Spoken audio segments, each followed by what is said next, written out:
Feliz día para todos, espero se encuentren muy bien. Vamos a hablar hoy sobre enfermedades transmitidas por alimentos, más conocidas como las ETAs. Les habla Jessica Merchan, coordinadora del Sistema de Gestión de Seguridad y Salud en el Trabajo. ¿Pero qué son las ETAs? Enfermedades originadas por la ingestión de alimentos o agua que contienen microorganismos o toxinas producidas por estos. Cuando nosotros no tenemos buenas prácticas de manufactura y de higiene, posiblemente nos podemos estar enfrentando a este tipo de enfermedades. La preparación y manipulación de los alimentos son factores claves en el desarrollo de estas enfermedades. Debemos tener en cuenta los siguientes términos y son la infección alimentaria, la intoxicación alimentaria y la toxinfección. ¿Qué es la infección alimentaria? Son enfermedades producidas por la ingestión de alimentos que contienen microorganismos vivos perjudiciales. Cuando nosotros no cocinamos a las temperaturas establecidas, requeridas, los alimentos pueden quedar microorganismos vivos afectando a nuestra salud. Y tiene una característica la infección. Tiene un periodo de manifestación de los síntomas que va de varias horas o días después del consumo del alimento. Intoxicación alimentaria. Son enfermedades producidas por la ingestión de alimentos que contienen toxinas producidas por microorganismos. Tiene una característica que su periodo de manifestación es corto, se presenta al poco tiempo de haber ingerido el alimento y entonces a eso lo llamamos intoxicación. Pero ¿qué es la toxinfección? Es una enfermedad que resulta de la ingestión de alimentos con una cierta cantidad de microorganismos causantes de infección, capaces de producir toxinas una vez son ingeridos. Entonces aquí les dejo como este esquema, esta imagen, donde, bueno, se ingiere el alimento, tiene microorganismos causándonos una infección, posiblemente esta infección hace que se produzcan las toxinas, ocasionando la intoxicación. Entonces, la combinación de ambas la llamamos toxinfección. Conozcamos las principales bacterias y sus enfermedades. Primero, bueno, pues hay cierta cantidad, pero traje las más principales, las más comunes. Entonces, como primero tenemos la salmonela, que su característica es producir infección. Es una pequeña cantidad puede producir la enfermedad si existe este tipo de bacteria. ¿Cuáles son los síntomas? Diarrea, retorcijones, fiebre, vómito. Se presentan en las heces de las personas varias semanas después, pues aparecen los síntomas. ¿En qué alimentos se presenta la salmonela? Entonces, en las aves, en los huevos, en los productos lácteos, carnes de res. Entonces, por tanto, pues hacer un buen almacenamiento, hacer también una buena limpieza y eh, cocer. Medidas de control, lo que decía, cocinar la carne, las aves, los huevos a las temperaturas mínimas requeridas. Evitar la contaminación cruzada, es decir, que combino la carne con el pollo, el pescado, huevos, otro tipo de alimentos como vegetales. No, ya sabemos que hay que almacenar adecuadamente para que no exista una contaminación cruzada. Hay que hacer un buen higiene de los utensilios al momento de preparar. Lavado de manos, hacer un buen lavado de manos. Y cuando nosotros tengamos algún tipo de síntoma, es importante que ese trabajador no manipule el alimento, porque puede ser portador de algún tipo de estas enfermedades o bacterias. No sabemos por qué. Recuerden que a nosotros la Secretaría de Salud también por eso nos exige una parte de cómo está la salud del trabajador y que debemos seguir un procedimiento donde el trabajador nos informe su estado de salud. Listeria monocytogenes. Produce infección. Crece al ambiente frescos o húmedos a temperaturas de refrigeración. Comúnmente se relaciona con productos listos para comer. Síntomas: afecta a un grupo de riesgo como niños, ancianos, mujeres embarazadas.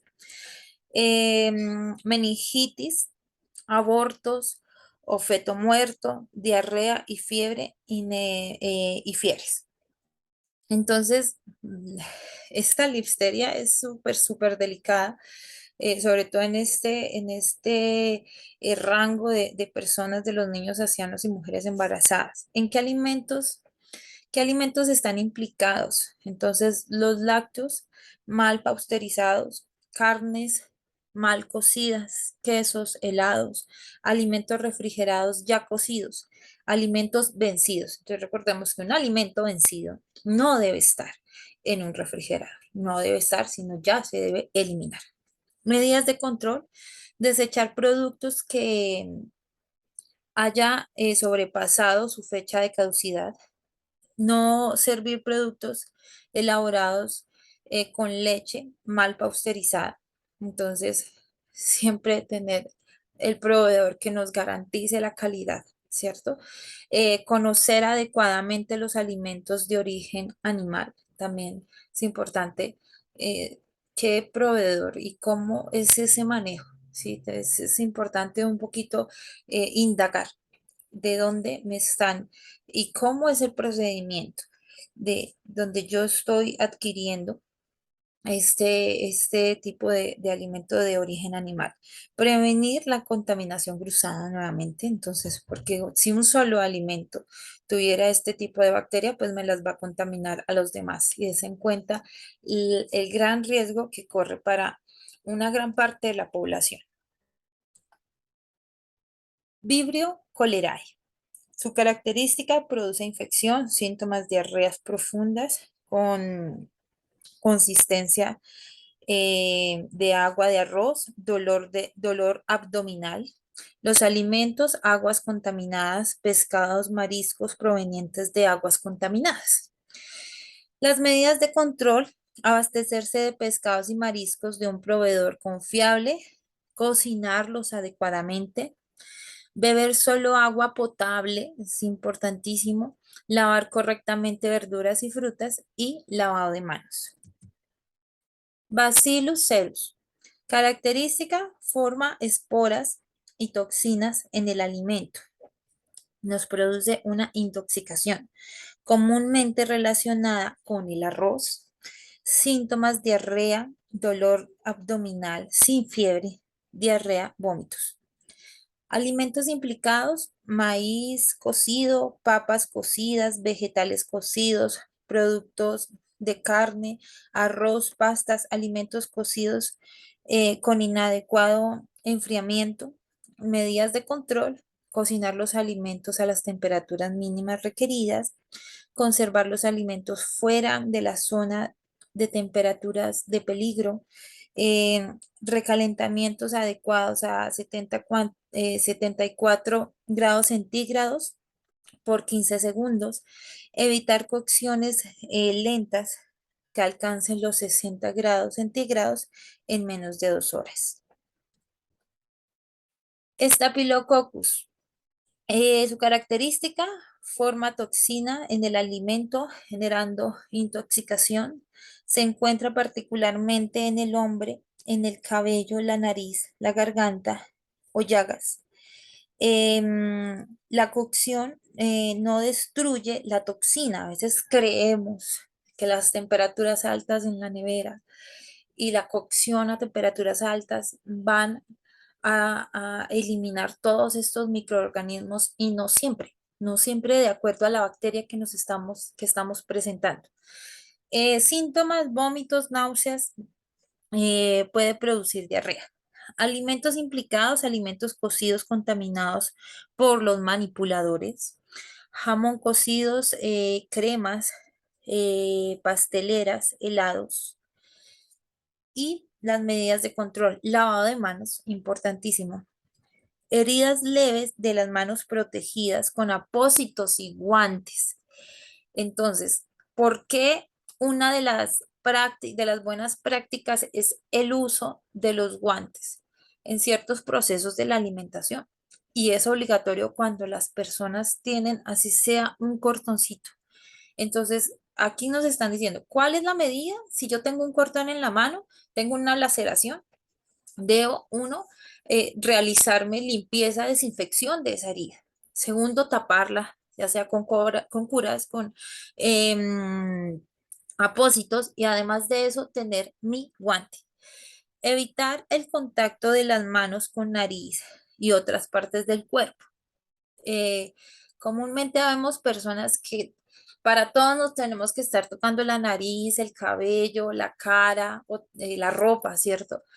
En el momento de preparar el alimento tenemos que ser conscientes de que esto puede generar y desencadenar al alimento la transmisión de otras bacterias o virus. Si yo tengo gripa y me estoy tocando la nariz y voy y toco el alimento, lo voy a contaminar, el cabello, porque aquí nos decían, esta bacteria de Staphylococcus también puede presentarse en el cabello.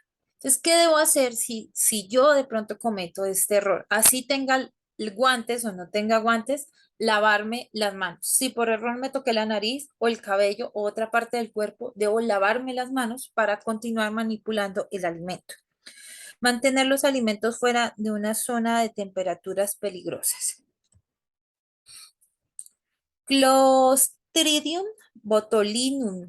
Este tiene una característica donde forma esporas eh, y neurotóxicas en el alimento, es decir, que intoxica.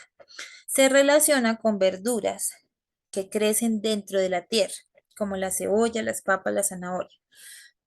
¿Cuáles son cuáles son sus síntomas? Entonces, inicialmente nos da náuseas y vómito. Posteriormente, debidamente, una visión doble, dificultad para hablar y tragar o la muerte. Alimentos implicados están los enlatados incorrectamente, alimentos que se empacan o se reducen al oxígeno, embutidos caseros, papas al horno mezcladas de ajo y aceite sin ningún tipo de tratamiento. Entonces, las medidas de prevención es el enfriamiento adecuado, no probar alimentos sospechosos, preparar conservas caseras en pequeñas cantidades, esterilizadas, adecuadamente conservadas en refrigeración. Es decir, para este tipo de procesos o de proveedores que digamos hasta ahora están emprendiendo y todavía no hacen como todo este proceso de autoclave cuando deben hacerlo como de pronto ya otros proveedores nos garantizan, ¿sí? Entonces hay que tener cuidado porque se sabe que ese tipo de conservas no va a durar más de 3 días y eso. Mantener los alimentos al vacío al menos por 3 grados centígrados. Mantener fuera de la zona de temperaturas peligrosas los alimentos cocidos. La incorporación de nitritos en los alimentos inhibe el crecimiento de esta bacteria, pero pues bueno, ya es para eh, cuando hay procedimiento en el alimento que se necesita que se conserve por mucho tiempo. Bueno, ahora, estas son algunas de las bacterias, las más conocidas, digamos las más concurrentes en las enfermedades causadas por los alimentos, por la ingestión de alimentos. Recordemos buenas prácticas, estas son unas, o sea, digamos, pueden ser, digamos, que las que podemos resaltar en esta capacitación, pero vamos a hacer una capacitación exclusivamente para conocer cuáles son nuestras buenas prácticas y cuáles no, para evitarlo y acostumbrarlo y también inducir esto en nuestros procesos. Entonces, el correcto lavado de manos. Esto es algo que no es solo para los que manipulamos alimentos, sino para todas las áreas comerciales, para toda una sociedad y una familia, porque no sé. Hemos dado cuenta que el lavado de manos evita muchas enfermedades, no solo COVID-19. Entonces, el correcto lavado de manos que está establecido por una guía correcta de lavado de manos, ¿sí? Que debe estar publicada en los baños. Limpieza de áreas y equipos y utensilios. La limpieza es súper importante para evitar las enfermedades, para evitar que existan bacterias de todo tipo. Entonces, el cumplimiento de nuestro programa de limpieza y desinfección. Y informar los síntomas. Persona que tenga una gripa, una diarrea, personas que tengan algún tipo de tos, que estén presentando de pronto algún tipo de afección en la piel, como algún tipo de herpes. Pues es importante que lo informe porque puede estar siendo transmisor de algún tipo de bacteria o de algún tipo de enfermedad o de la misma enfermedad que tiene. Entonces es súper importantísimo. Muchas gracias por su atención. Espero que sea de una gran utilidad, de un gran aprendizaje, todo esto sobre las enfermedades y que nos lleve también a tomar conciencia de las buenas prácticas, el buen manejo y pues poder seguir viendo estas capacitaciones que se van a seguir dictando. Espero que se encuentren muy bien. Gracias.